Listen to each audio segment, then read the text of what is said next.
Welcome. Today we're reading the chapter in the alcove of the novel Tarzan the Untamed. Last time, Colonel Coppale and Lieutenant Thompson discussed the search for Lieutenant Oldwick, with Thompson revealing he located Oldwick's downed plane but could not approach due to a lion's presence. General Smuts arrived, proposed a small military force to investigate the city Thompson had spotted, and preparations were made for the mission. Meanwhile, Tarzan faced a lion and engaged in a struggle with a guard, ultimately disguising himself in the guard's clothing to search for Oldwick and a woman in the mysterious city. As Smith Oldwick realized that he was alone and practically defenseless, in an enclosure filled with great lions, he was, in his weakened condition, almost in a state verging upon hysterical terror. Clinging to the grating for support, he dared not turn his head in the direction of the beasts behind him. He felt his knees giving weakly beneath him. Something within his head spun rapidly around. He became very dizzy and nauseated, and then suddenly all went black before his eyes as his limp body collapsed at the foot of the grating. How long he lay there unconscious he never knew, but as reason slowly reasserted itself in his semi-conscious state, he was aware that he lay in a cool bed upon the whitest of linen in a bright and cheery room, and that upon one side close to him was an open window, the delicate hangings of which were fluttering in a soft summer breeze which blew in from a sun-kissed orchard of ripening fruit which he could see without. An old orchard in which soft green grass grew between the laden trees, and where the sun filtered through the foliage, and upon the dappled greensward a little child was playing with a frolicsome puppy. God, thought the man, what a horrible nightmare I have passed through. And then he felt a hand stroking his brow and cheek, a cool and gentle hand that smoothed away his troubled recollections. For a long minute, Smith Oldwick lay in utter peace and content, until gradually there was forced upon his sensibilities the fact that the hand had become rough, and that it was no longer cool but hot and moist, and suddenly he opened his eyes and looked up into the face of a huge lion. Lieutenant Harold Percy Smith Oldwick was not only an English gentleman and an officer in name, he was also what these implied, a brave man. But when he realized that the sweet picture he had looked upon was but the figment of a dream, and that in reality he still lay where he had fallen at the foot of the grating with a lion standing over him licking his face, the tears sprang to his eyes and ran down his cheeks. Never, he thought, had an unkind fate played so cruel a joke upon a human being.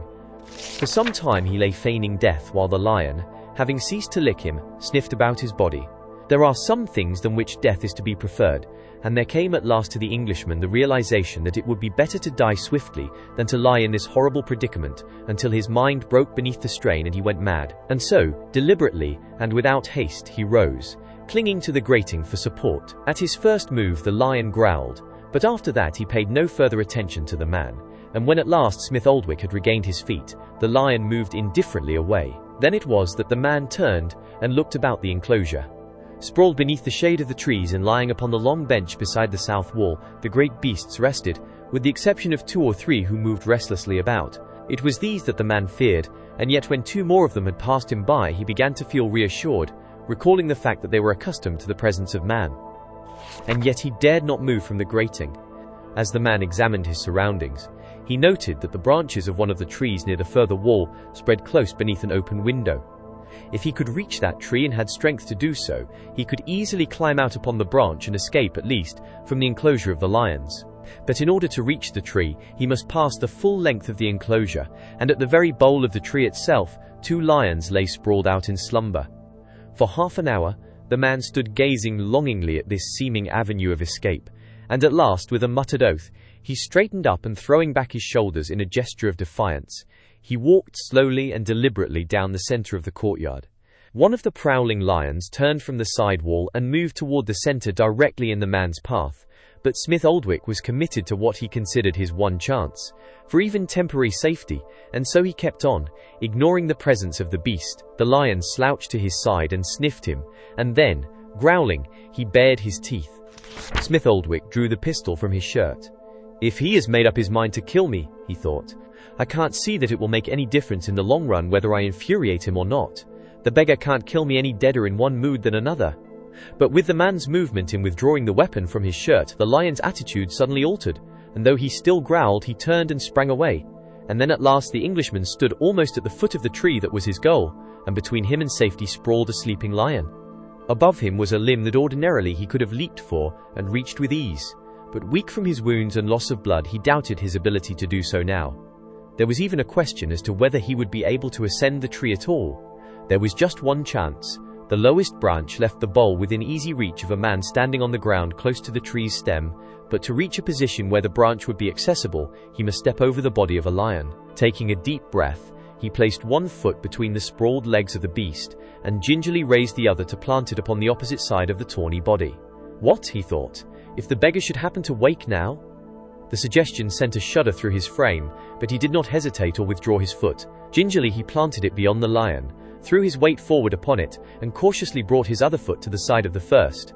He had passed, and the lion had not awakened. Smith Oldwick was weak from loss of blood, and the hardships he had undergone, but the realization of his situation impelled him to a show of agility and energy which he probably could scarcely have equaled when in possession of his normal strength. With his life depending upon the success of his efforts, he swung himself quickly to the lower branches of the tree and scrambled upward out of reach of possible harm from the lions below, though the sudden movement in the branches above them awakened both the sleeping beasts. The animals raised their heads and looked questioningly up for a moment, and then lay back again to resume their broken slumber. So easily had the Englishman succeeded thus far, that he suddenly began to question as to whether he had at any time been in real danger. The lions, as he knew, were accustomed to the presence of men, but yet they were still lions, and he was free to admit that he breathed more easily now that he was safe above their clutches. Before him lay the open window he had seen from the ground. He was now on a level with it, and could see an apparently unoccupied chamber beyond, and toward this he made his way along a stout branch that swung beneath the opening. It was not a difficult feat to reach the window, and a moment later he drew himself over the sill and dropped into the room. He found himself in a rather spacious apartment, the floor of which was covered with rugs of barbaric design, while the few pieces of furniture were of a similar type to that which he had seen in the room on the first floor, into which he and Bertha Kircher had been ushered at the conclusion of their journey. At one end of the room was what appeared to be a curtained alcove, the heavy hangings of which completely hid the interior. In the wall opposite the window and near the alcove was a closed door, apparently the only exit from the room. He could see, in the waning light without, that the close of the day was fast approaching, and he hesitated while he deliberated the advisability of waiting until darkness had fallen, or of immediately searching for some means of escape from the building and the city. He at last decided that it would do no harm to investigate beyond the room, that he might have some idea as how best to plan his escape after dark. To this end he crossed the room toward the door, but he had taken only a few steps when the hangings before the alcove separated, and the figure of a woman appeared in the opening.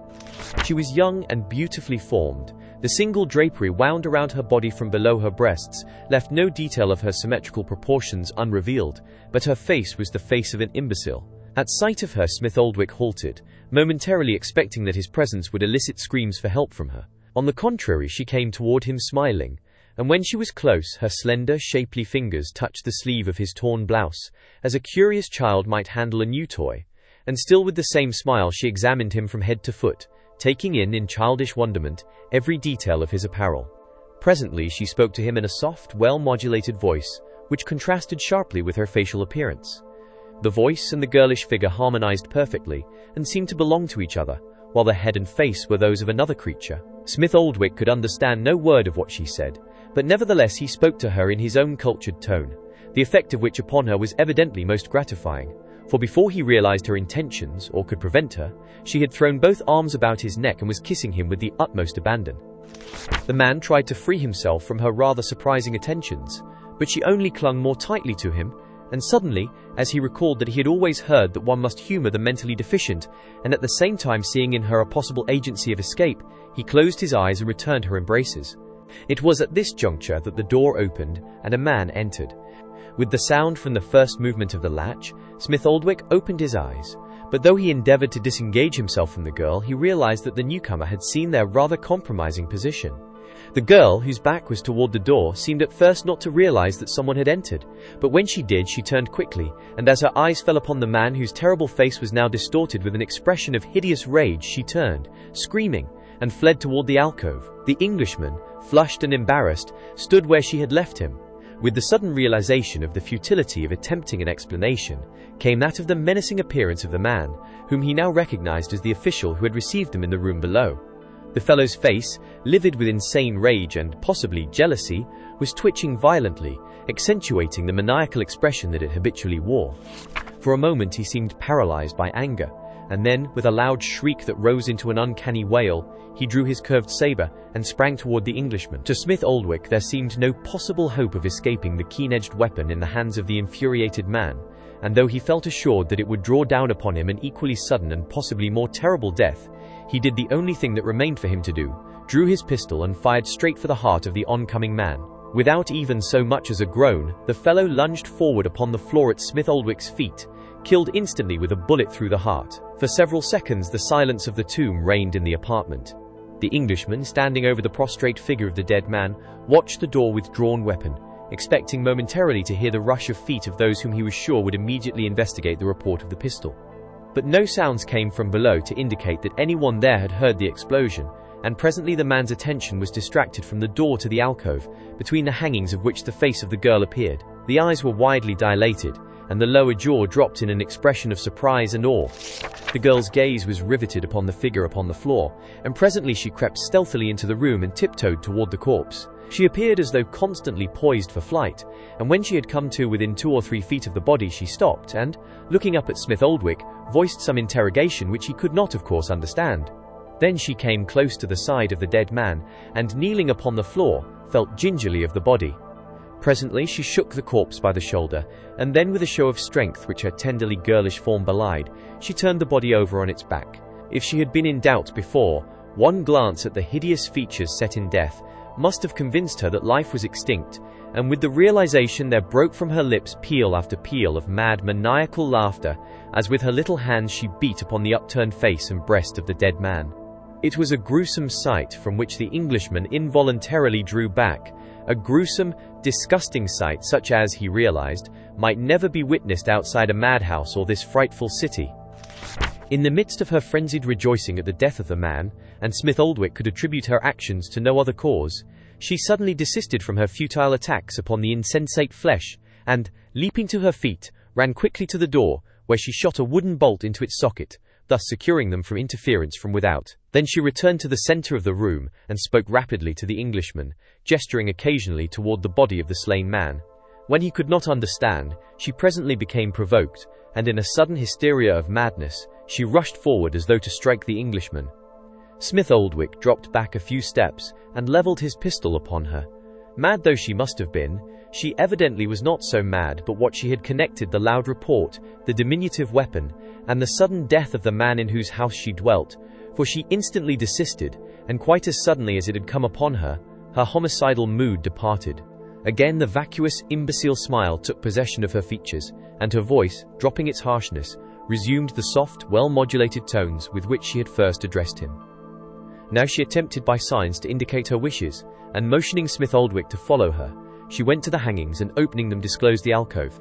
It was rather more than an alcove, being a fair-sized room heavy with rugs and hangings and soft, pillowed couches.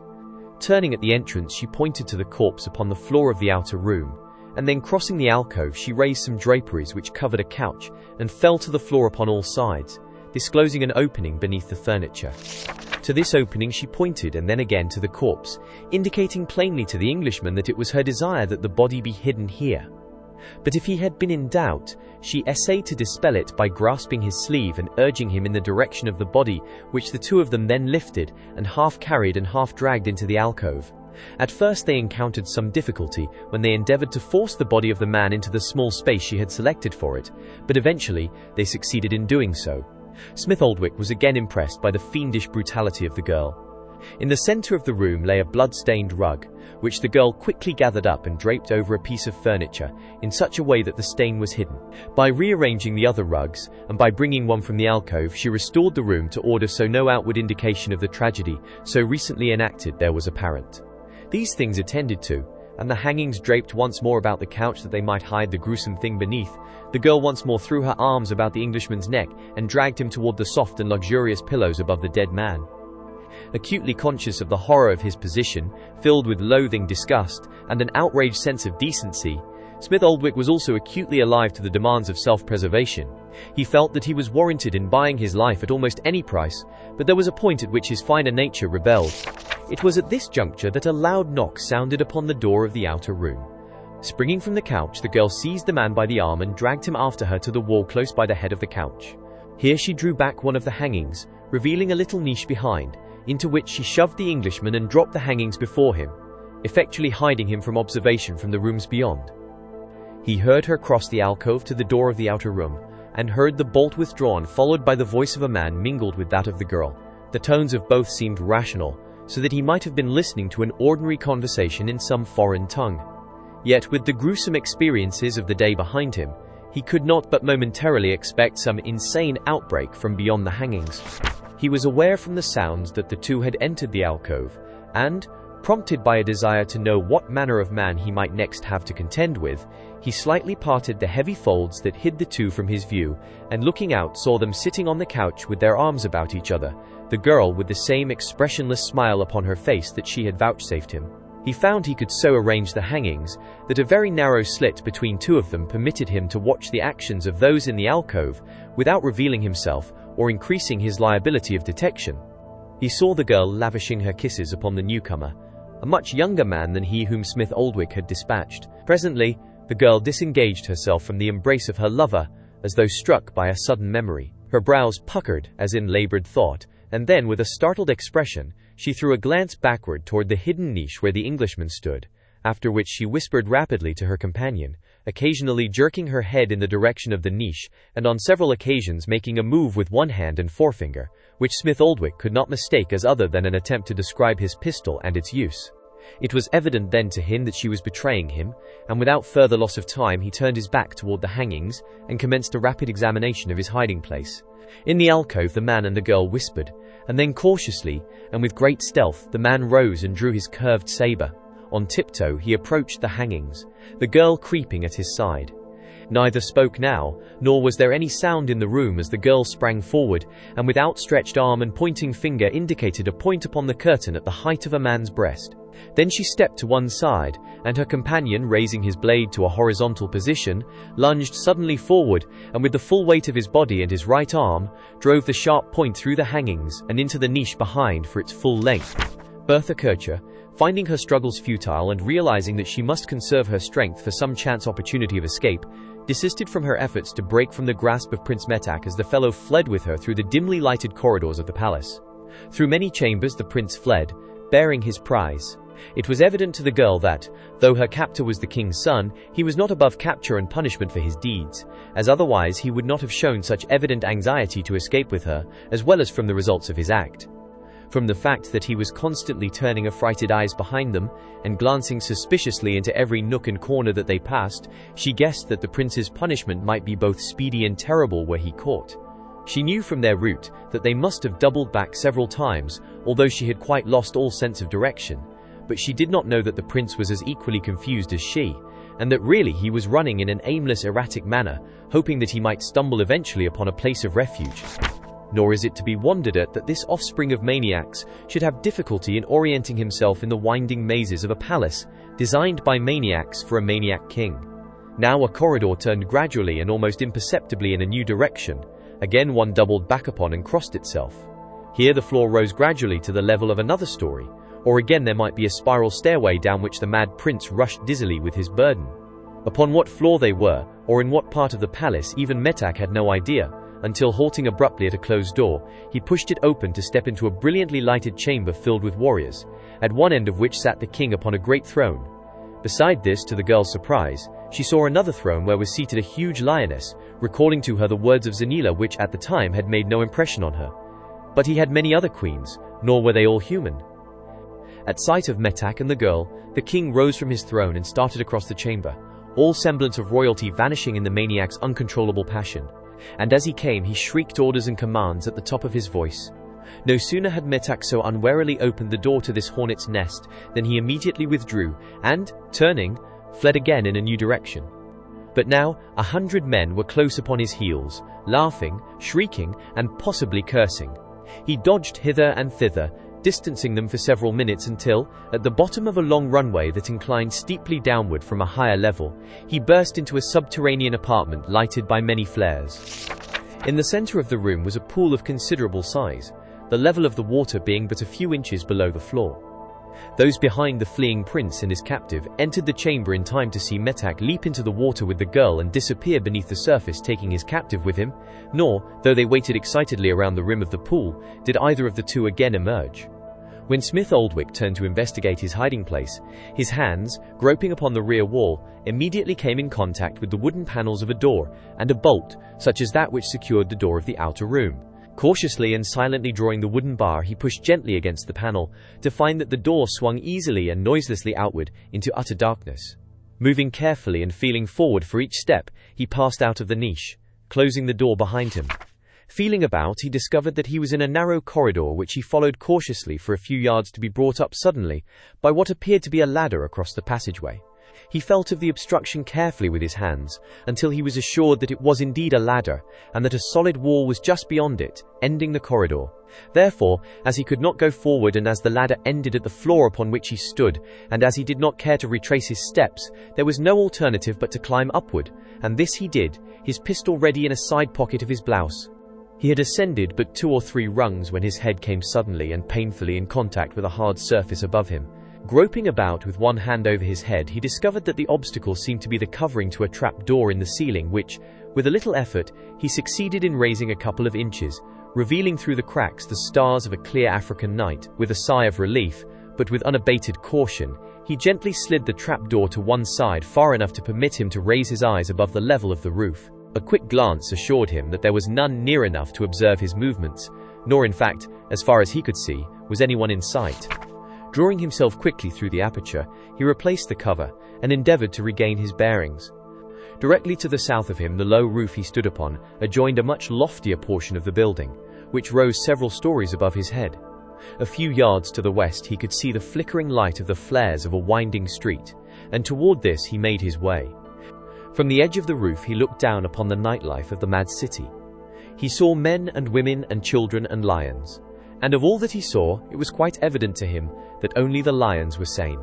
With the aid of the stars he easily picked out the points of the compass, and following carefully in his memory the steps that had led him into the city and to the roof upon which he now stood, he knew that the thoroughfare upon which he looked was the same along which he and Bertha Kircher had been led as prisoners earlier in the day.